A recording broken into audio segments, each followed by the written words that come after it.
A man burning an American flag in protest arrested just hours after President Trump signed a number of executive orders leaning into D.C. crime and law and order nationwide. And one of those executive orders attempting to ban burning American flags. Let's get to Stephanie Ramirez. She's outside the White House this morning with more for us. Steph? Good morning, Steve. That incident happening in Lafayette Park, just outside of the White House behind us here, sometime around 6:30 yesterday evening. Now, it's not clear if this man is going to be charged under the new executive order. Park police tell us he was taken into custody for the violation of prohibited fire. We don't know the man's name either. What we are being told is that he is an Army combat veteran who purposefully lit this flag on fire in protest of the president's actions. Those actions coming down Monday.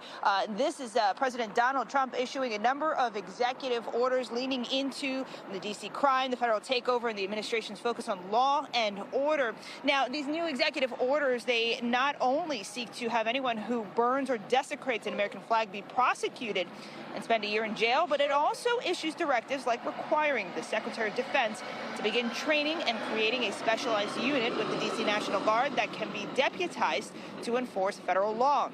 The president also wants the country's National Guards trained and ready to respond to civil disturbances. Another big one targeting D.C., the executive order to get rid of cashless bond, something D.C. leaders argue goes against crime data. The D.C. ACLU arguing, quote, the president is furthering his dangerous performative abuse of power in D.C. and that it can actually have a negative effect on public safety by separating people from their support networks, jobs, and housing. Now, I do want to note the D.C. Council did change the law to hold more people pre-trial in recent years, and it's something council members say have contributed to D.C.'s lowering crime rates before the federal surge began. Here's the president. Somebody kills somebody, they go in, don't worry about it, no cash, come back in a couple of months, we'll give you a trial. You never see the person again.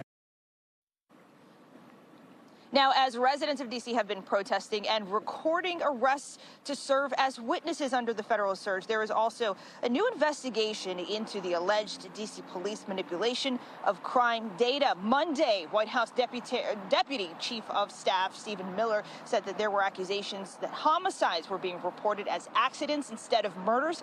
The House Oversight Committee now investigating allegations, confirming they received credible information. D.C. police have not responded to a colleague's request on this, but when I asked the mayor about this last week, she said they would cooperate and answer all questions. Guys?